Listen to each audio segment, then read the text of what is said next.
Hey everyone, welcome back to the channel. Welcome back. This is a sample video for our latest podcast, episode 113, which is a potluck podcast. That's right, we threw a few things together.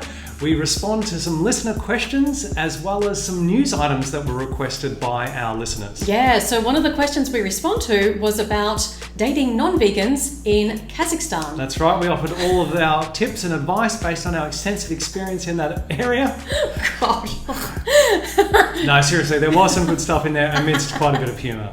Yes. On a more serious note, we respond to the terrible situation in Denmark and in other countries where mink are being killed because of COVID. It's really a distressing story.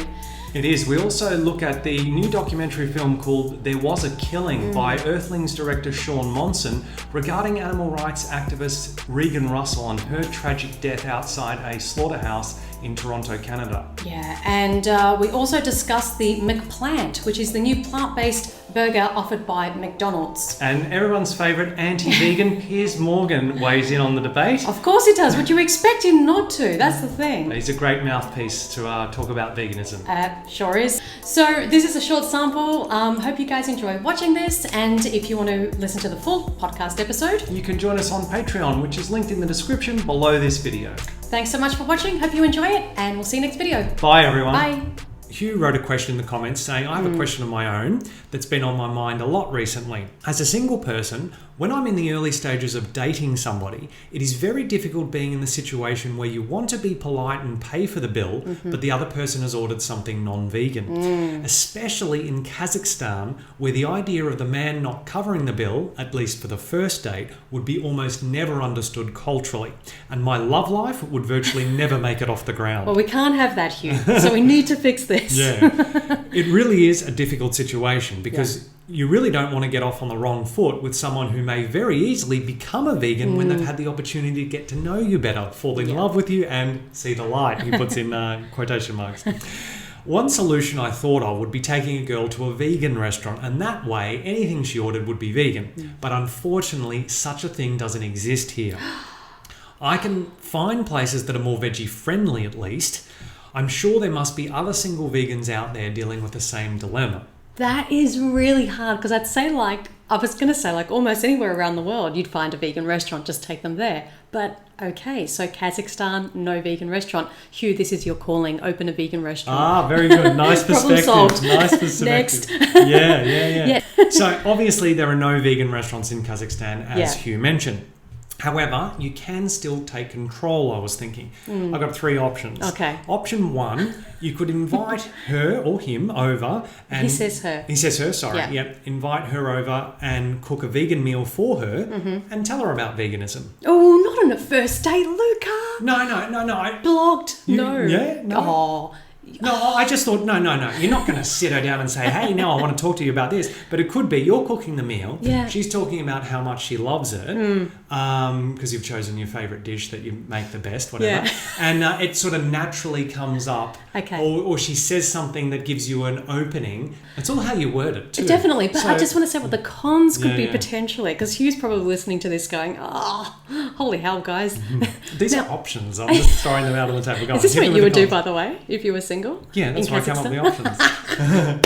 This is great. Now, what if Hugh, or anyone we're talking about here, isn't a good cook? What if... I've got that as my option too. Okay.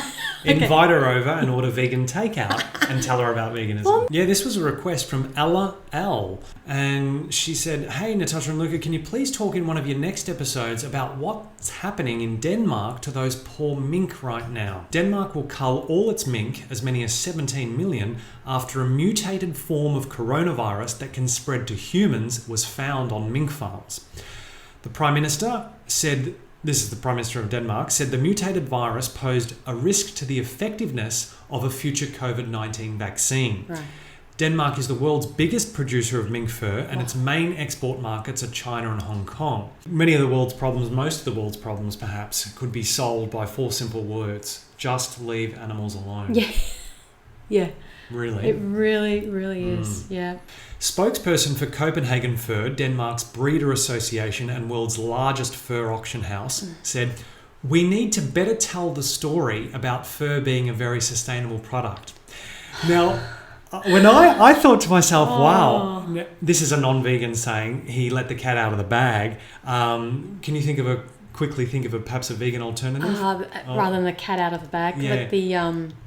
Basically, he showed his cards. How about that? Yes, he showed his cards when he said that, because I thought to myself, that is exactly what the animal products industries do. They tell stories. Yes. They tell consumers stories to make them feel good about their bad habits. What he's really saying is, we need to tell a better bullshit story about fur being sustainable, because unfortunately we're copping a lot of flack as an industry, and our profit margins are being hit hard. And so in order to avoid that, we better come up with some other bullshit, or sell the bullshit that we're already selling better. Sell better bullshit. Yeah. That's the fur industry's motto. That's the animal exploiting industry's motto. Sell better bullshit. Yeah.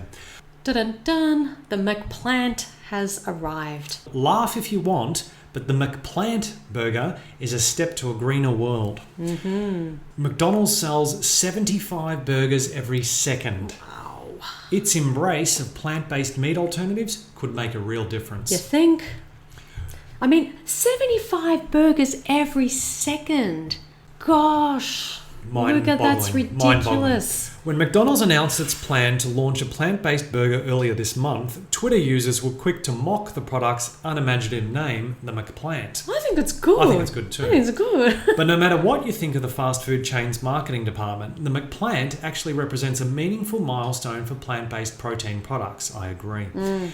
Oh, everybody's favourite, every vegan's Everybody's favourite anti-vegan? Yes, Piers Morgan? Piers Morgan blasts McDonald's vegan McPlant burger as total nonsense. I think you're total nonsense, Piers. I think he's good for veganism. I know, I love him. I think he's great. The Good Morning Britain host branded the range total nonsense and said the burger should be called something else. What? Morgan said, the McPlant, the meat-free range, it's obviously total nonsense. Look it up in the dictionary. A burger is a meat product, so is a sausage. Why do vegans want to use our language? Our language. So now all vegans are supposed to have a different language, are they? We come from Planet Vegan and we have our own language. The thing is, it's called McPlant. So it doesn't have the word burger in there, does it? No. So what does he want it to be called? Exactly. And non-vegans eat plants? That's it.